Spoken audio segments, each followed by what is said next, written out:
Happy birthday to Hotspot, the cricket podcast, as we come to you 1 year old. September 30, 2019 was the launch day of this podcast, and it's been a good journey since then. This is the 21st episode that we are bringing to you. 20 episodes before this, it's been full of fun, laughter, and a lot of cricket, and we hope the journey continues. And it's a good week to be talking podcasts. International Podcast Week.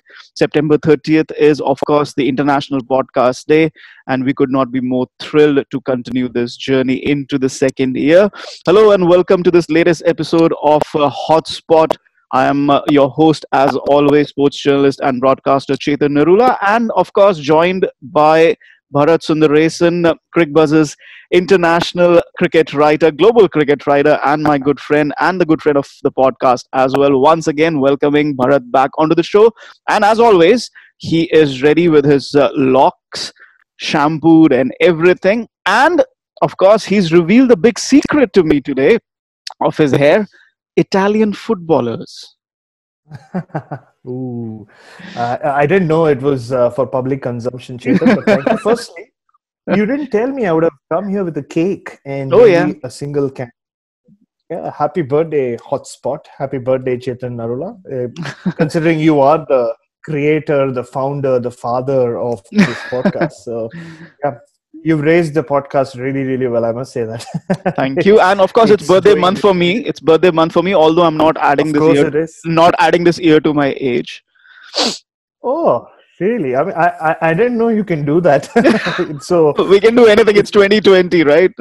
Oh, if that's how it works, then can I also subtract a few years? Like, oh, absolutely. Oh, absolutely. You as it is don't look old. You as it is don't look old. Oh, well, I feel very old, Chetan. I can tell you that much. I'm struggling to go up the stairs and come down every day. So age is catching up, as they say. And I realized this very recently when I was discussing like a story about some under-19 cricketer. And we're going to speak about some junior cricketers on this podcast with a fellow journalist. And suddenly I realized, man, I'm closer to an under-19 cricketer's parents' age than the under-19 cricketer's age, which was very, very worrying. Like, yeah. It was only 10 years ago, like, they used to call me Bhaiya. Now I'm scared to speak to an under-19 cricketer. What if they call you uncle, man? Where you go from there? Uncle, time batana. Uncle, kitne baje interview le rahe ho? That sort of way. And it's weird, really, because you're looking at under-19 cricketers, all these young cricketers perform well. And then on Twitter, you go and say, well played, son. And some idiot will come say, oh, son, are you that old? Yes, I'm that old. I'm 15 years elder to him.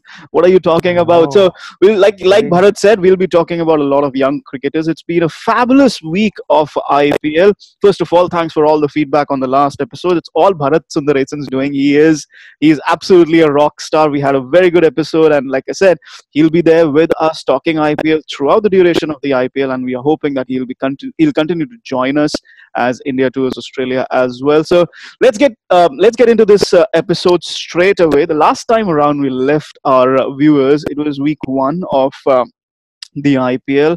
Chennai Super Kings were supposed to play Delhi Capitals. They lost their third game in a week. In second game out of 3 in a week. They haven't played in the week since.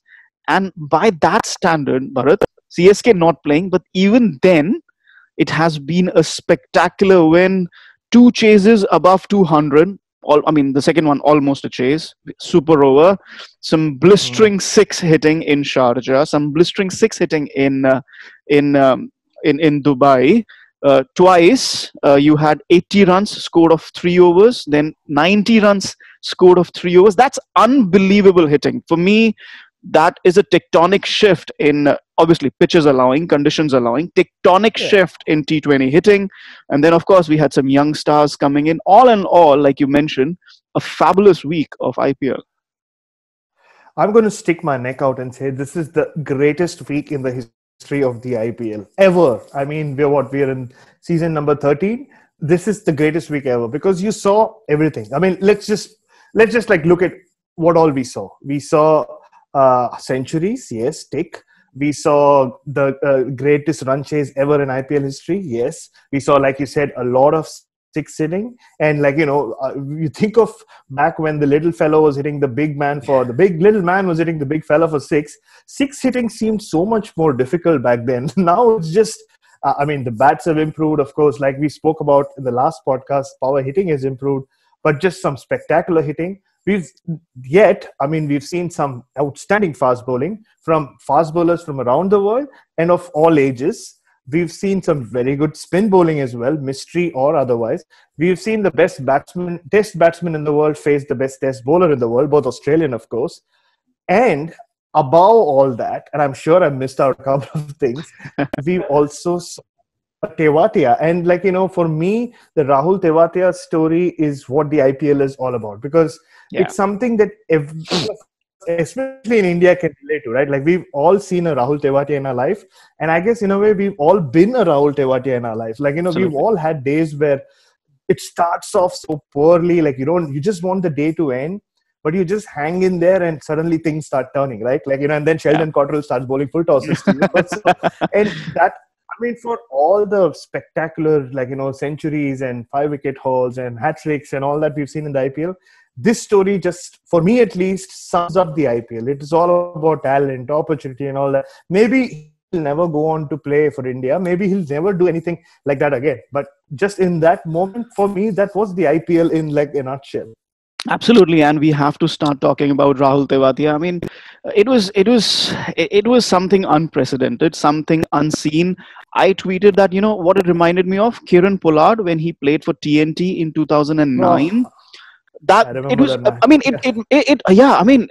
was something like that, because the match is gone. The match is gone, mathematical. That innings had changed T20 cricket, because you got all this. I mean, yes, West Indian flavor was there, but again, with somebody like a Pollard, he's seen as a T20 specialist. You've got a lot of T20 specialists. So it became a bit of a shift in T20 cricket. And this week, again, like I mentioned, the way, we've been hitting sixes, the way the runs have been scored, again, it's a shift.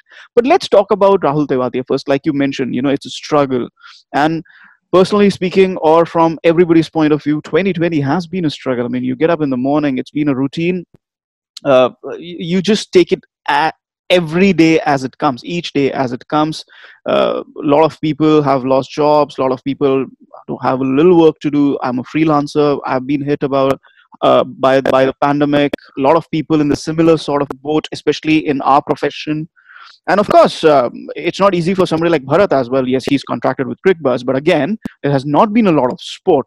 There's been a reduction in work as well. So I'm sure you've been hit as well. Pay cut, exactly. So I've been on a significant pay cut for the last 6 months, like everybody else. Yeah, absolutely. So, I mean, we're not even cricketers or athletes, but again, it's been a fight. And Siddharth Munga, a good friend of both of ours, wrote that piece, and that one line with which he ended, in life, in sport, giving up is not an option. You always fight for what's yours. And it's something that, we can always relate to everybody, not just us, not just cricketers, not just Rahul Tewatia. Everybody in their life, in their capacity, can relate to it. But again, let's just talk about Rahul Tewatia a bit. He's been traded a few times here, there, everywhere, especially the northern teams. He's been everywhere, Rajasthan, Delhi, Punjab, everywhere. Bits and pieces players, as they're nowadays called. But that day, it was his day. I mean, I said on Twitter, match done, khatam, chalo, so jao sab. A lot of people said it. Harsha Bhogle got a lot of flack for it. But it's never over until it's over, is it? Yeah, I mean, you just said that people went to sleep. I actually went to sleep. So that was one of those days where I said, no, I have to be on the podcast with Chetan. So I have to see I try to see at least 2 full matches in a week. I invariably pick the slightly duller games. We haven't had too many, thankfully, this year. But I picked that one to watch, and I was up till the 13th or the 14th over. And I mean, because we've seen innings like that, like the ones that Rahul Tewatia played. We've seen established batsmen, Indian or otherwise, also struggle like that, and the game drifts away. So I just thought this game's going nowhere, and I abandoned ship by the 13th, 14th over, only to wake up and then find out, and it's the second time it happened to me in the same month, because the third ODI, Australia, England again.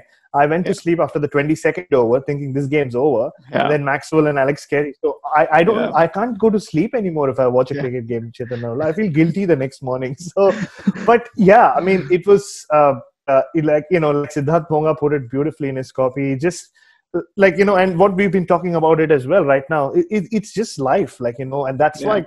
I mean, it is cliche that cricket is a metaphor for life and all that, but it is, when you see performances like that, if you just hang in there. And in hindsight, I think I also am very proud of one of my tweets that evening. We'd gone out for a walk, and we saw this. We go to this hike where there are a lot of koalas, on the trees, especially in the evening.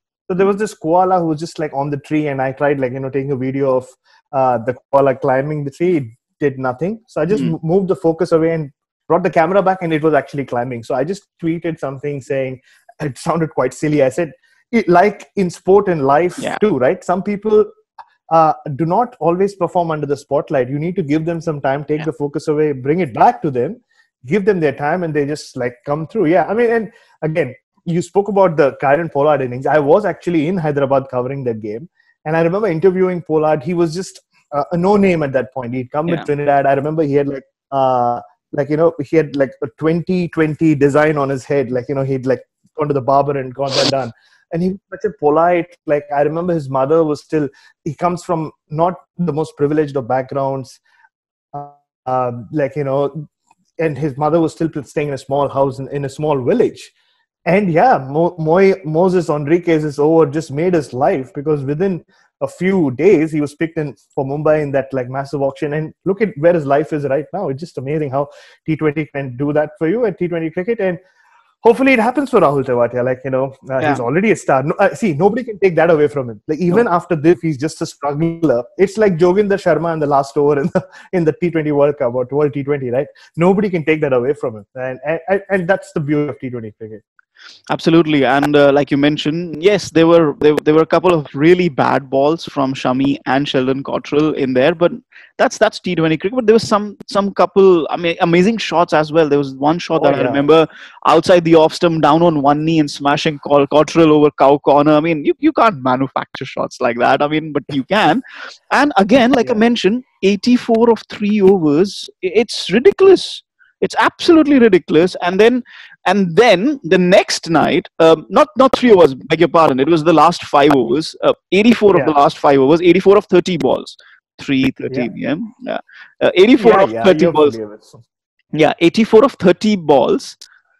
It's still mad. It's still, yes, you have 2 extra overs, but it's still mad that you're scoring, so many runs of the last 5 overs. And the next night, it's unbelievable. 90 of the last 30 balls. Of course, Mumbai Indians didn't win this game, but I had tweeted, if there's somebody capable of 200 chase, maybe Mumbai Indians. And a lot of RCB fans came at me and they've never chased 200. I was like, if there's one thing that sport tells you, just because something has never happened doesn't mean it cannot happen. Just because Rahul Tewatia has not hit sixes ever in his life, it's not going to happen that he's never going to hit it.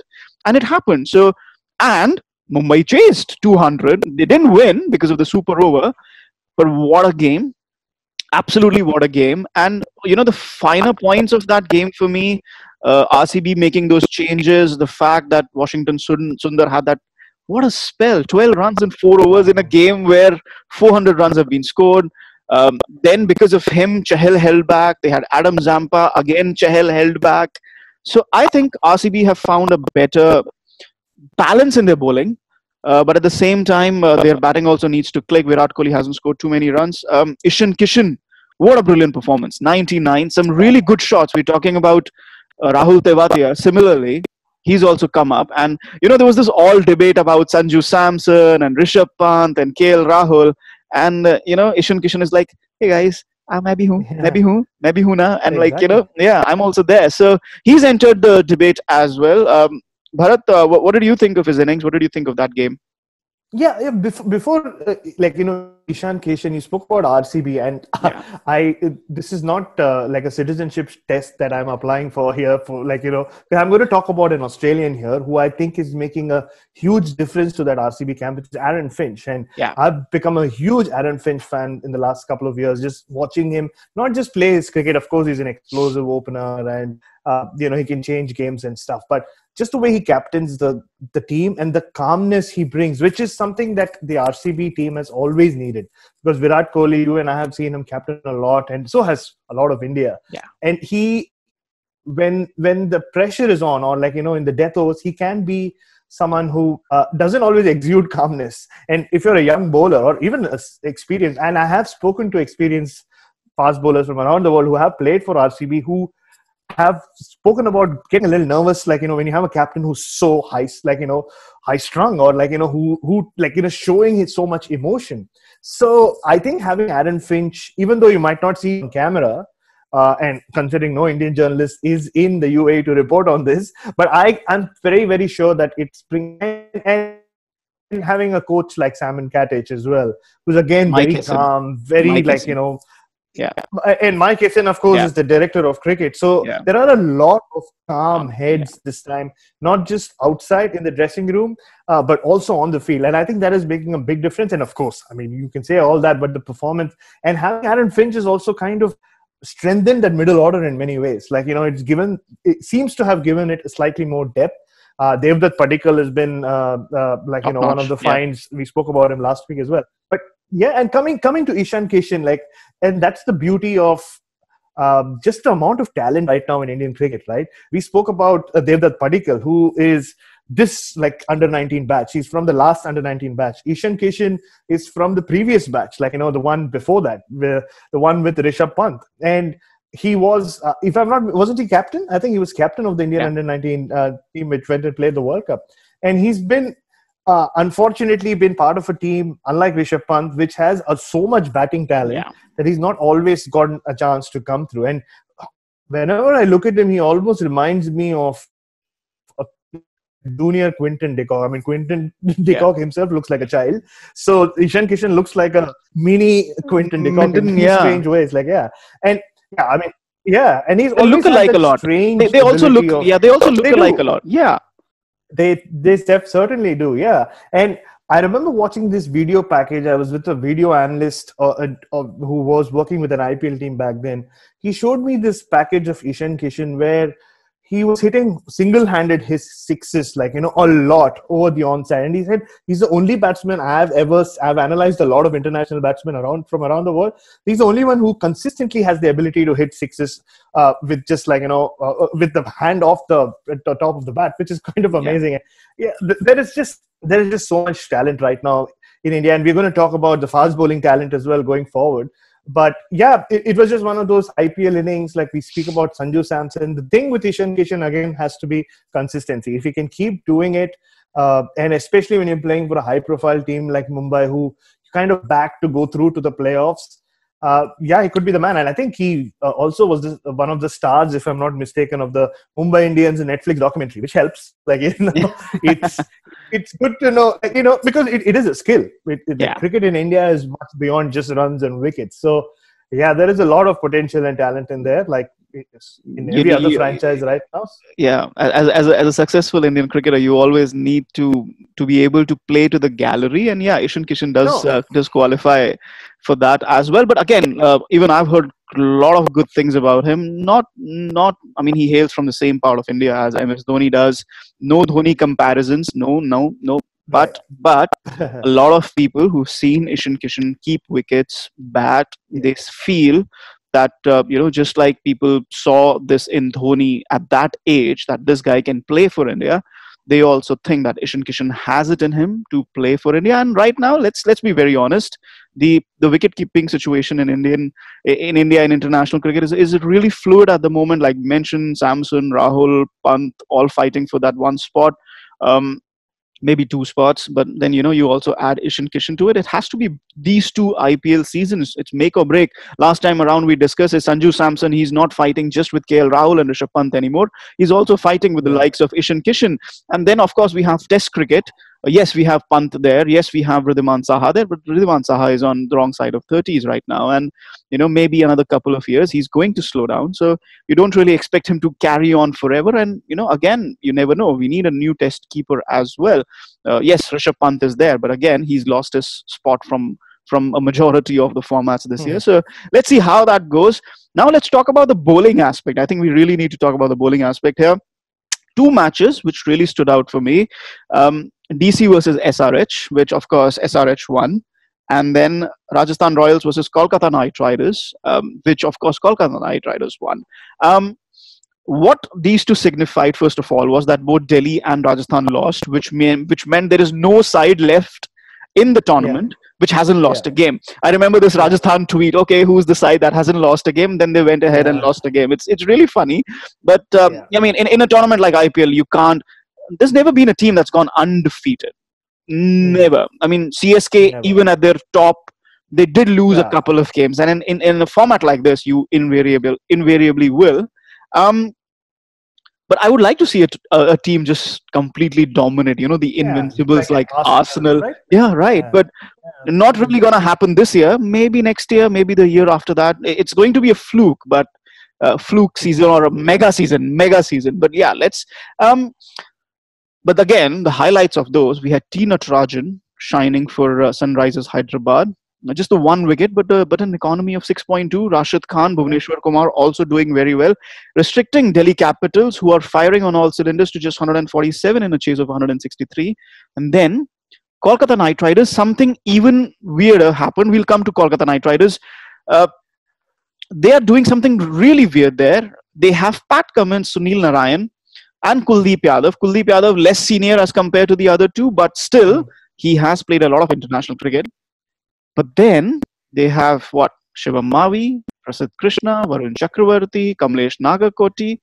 A lot of IPL teams make an Indian batting core or an Indian all-rounder / batting core. Kolkata Knight Riders are making an Indian bowling core, which is something really, really interesting to see. Your thoughts, Bharat, on this young crop of Indian bowlers?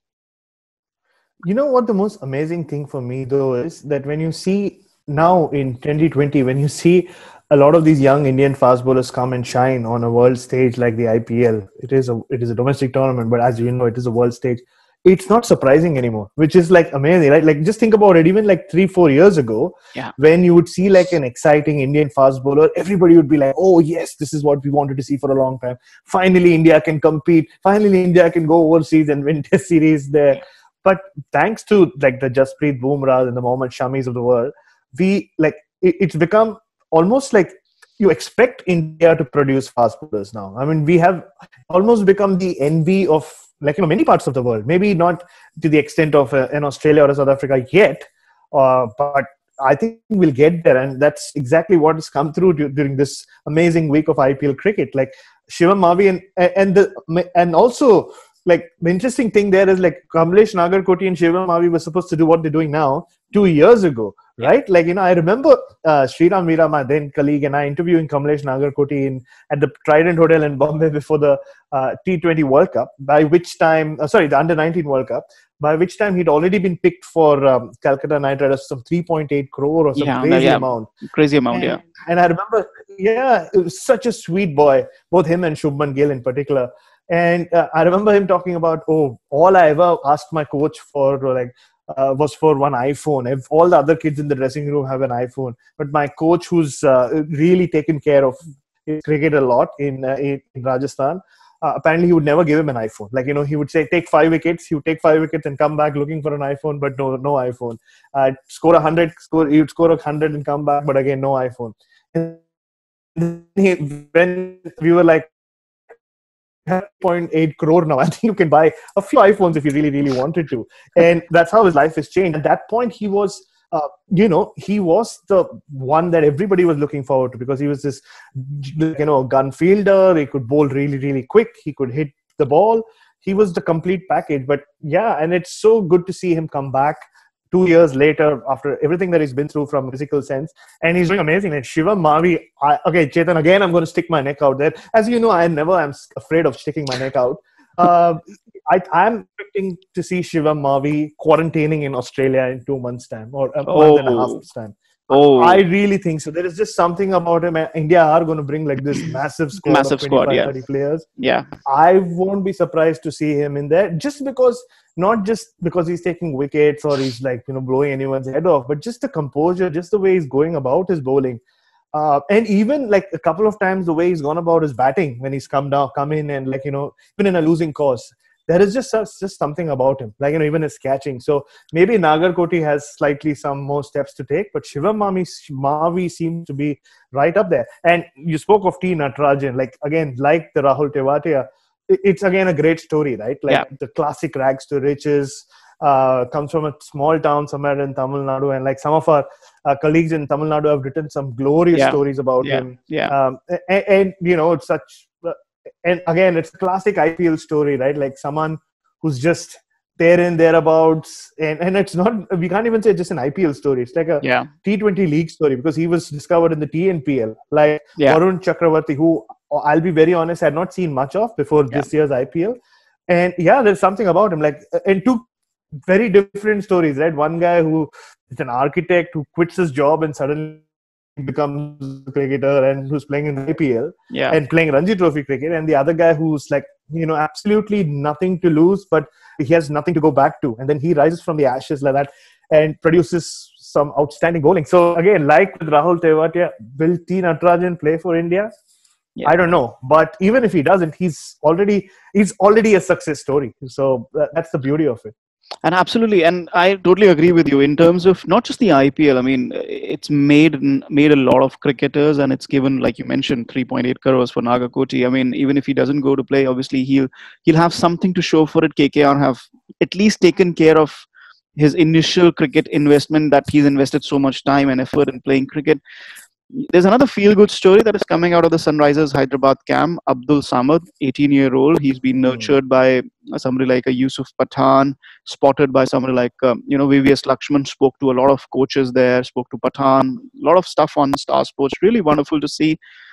We've had another J&K cricketer in the past, Parvez Rasool, played very little for India, very little in the IPL. But in the eyes of Jammu Kashmir people, he will be a success story. Lots happened in that part of India as well. It's been politically it's divided opinions a lot. But again, if you see this, it's a feel-good factor. It's a connect there with somebody like J&K. And he's just 18 years old. And there's lots said about him. He can hit big. So we're hoping, and he's been included in the SRH middle order.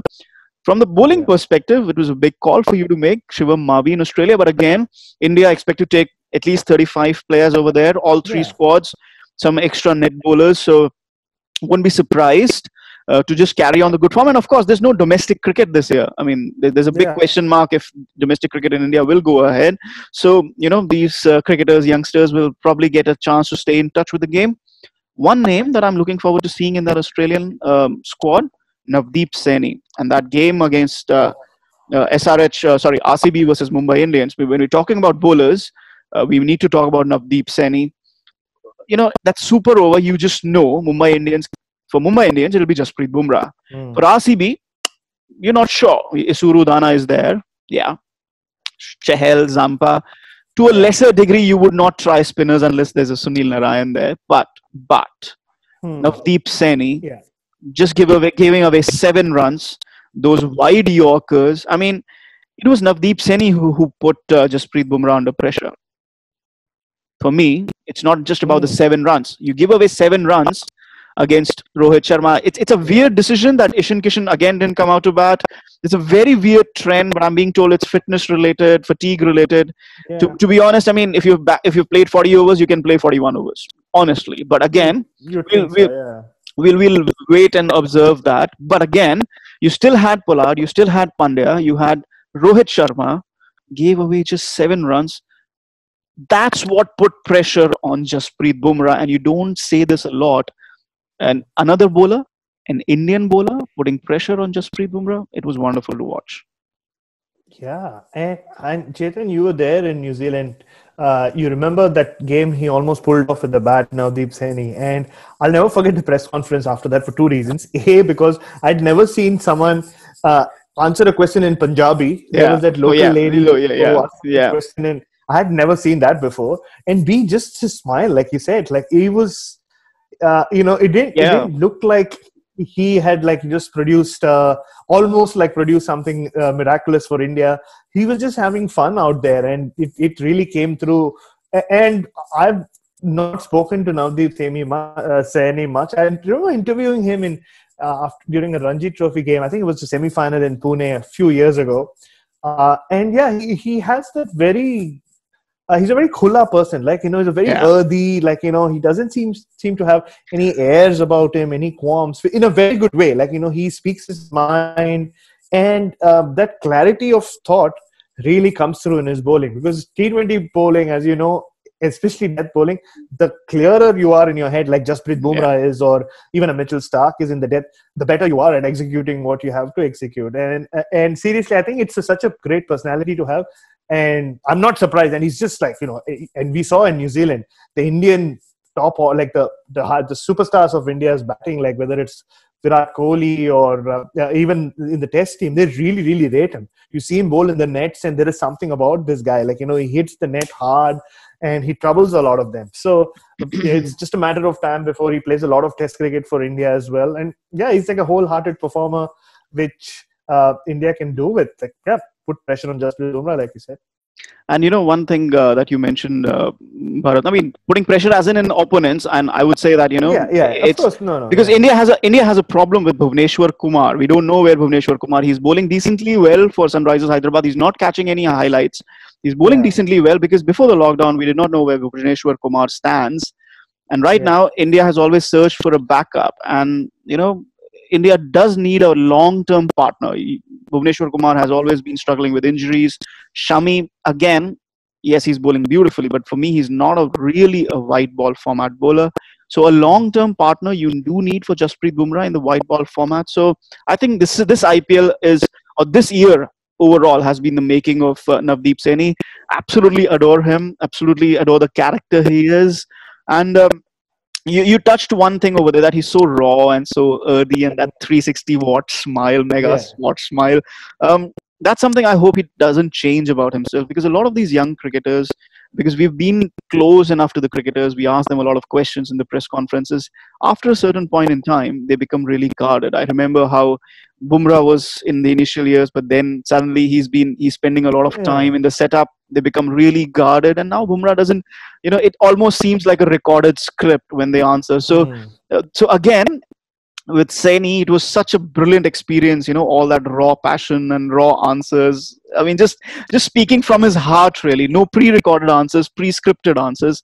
And as a journalist, or as somebody who's covering the game, you always hope to see that side of the cricketers, because it's a human thing, right? I mean, you just don't want to be a robot or robotic in the press conferences. Quickly moving towards the end, the last game that, of course, we're sitting on Friday now. So the last game Thursday night, we had to delay the recording because Bharat hadn't washed his hair yesterday. So true. Yeah, it's very important, very important. Kings 11 Punjab. It's a weird one, Bharat, because they've been in. Last night they were not in a winning position, but in the 4 games they have played, they've been in winning positions in 3 of them. Yet they've only managed to win 1. It's going to tell sooner or later. They've had a lot of runs from KL Rahul, Mayank Agarwal, but the middle order is not doing well enough. They're in the last 2 games, their death bowling has been taken for runs. Yesterday they were taken for 100 runs in 6 overs. Rahul Tewatia took them for 84 in 5 overs. So that's what in 11 overs they have given away. 11 death overs. They have given away 180 runs. That's something. Looking at the points table before we finish up, it's a weird one. Mumbai Indians were nowhere 3 days back. Now they are on 4 points, sitting top. But we have a lot of teams on 4 points. Delhi Capitals, Kolkata Knight Riders, Rajasthan Royals, RCB on 4 points as well. And by the way, their negative run rate is still there, minus 1.4. So it'll take some time to come back from that. But again, it's looking like a healthy table. CSK haven't played for a week. If we're recording before their match, so they have Ambati Rayudu and Dwayne Bravo now available for them. So, what are you looking ahead to this week, Bharat?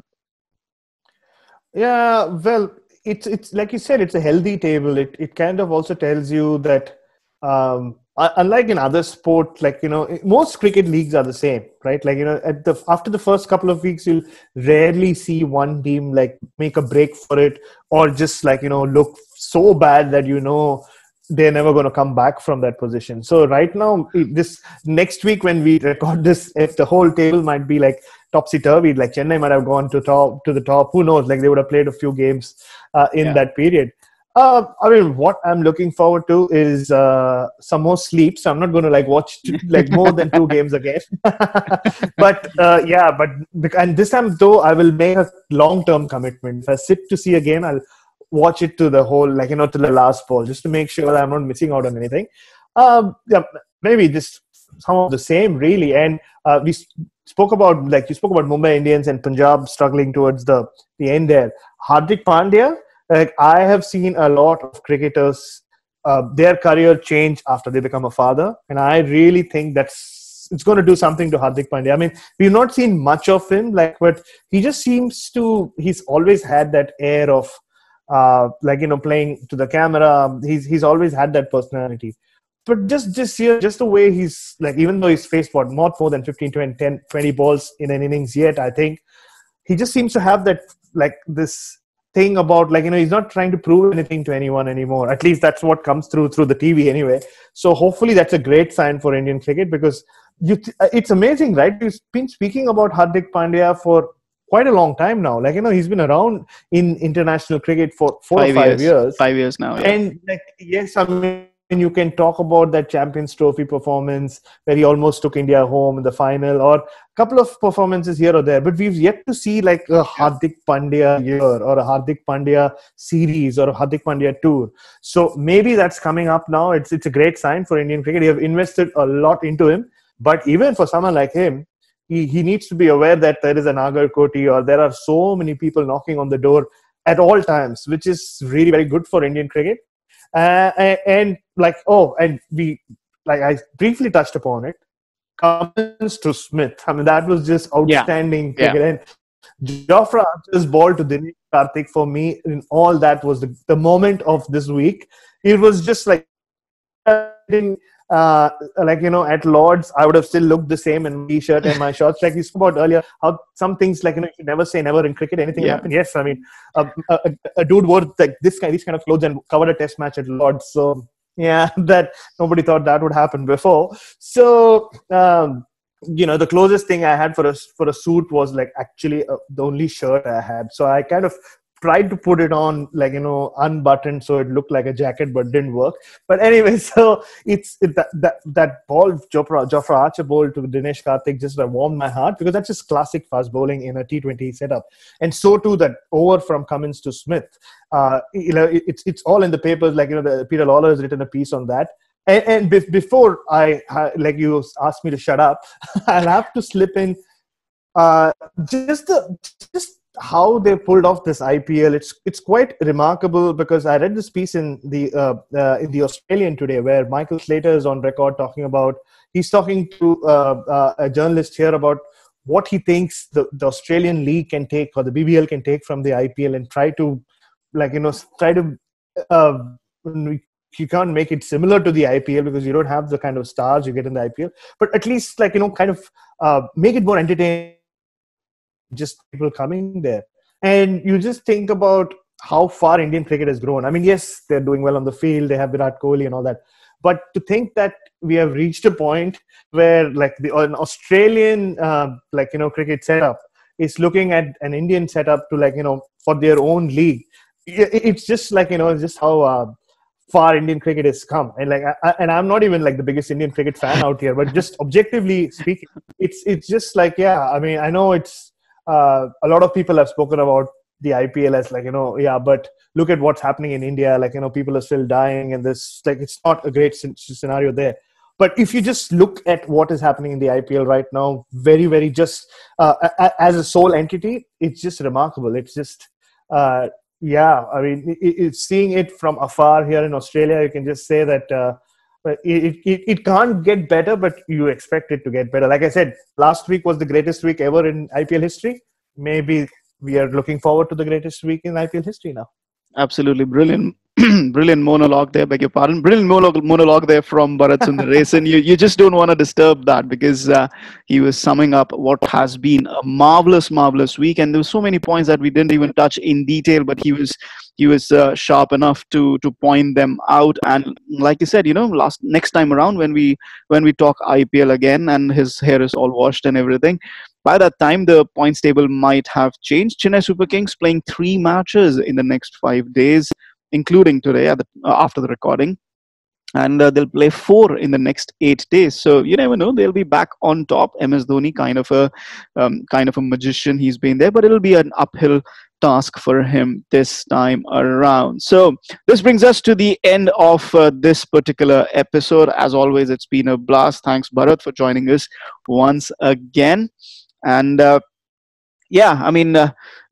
we've had so many talking points this week from the IPL. We are hoping for the action continues, and well, we are in October now, so the one thing that our viewers have to have something to look forward to is 2 matches on the weekend. So Bharat, stay sharp, watch an extra game or 2. So double headers from this weekend all throughout October, and the first week of November as well, leading to the finals week on November 10.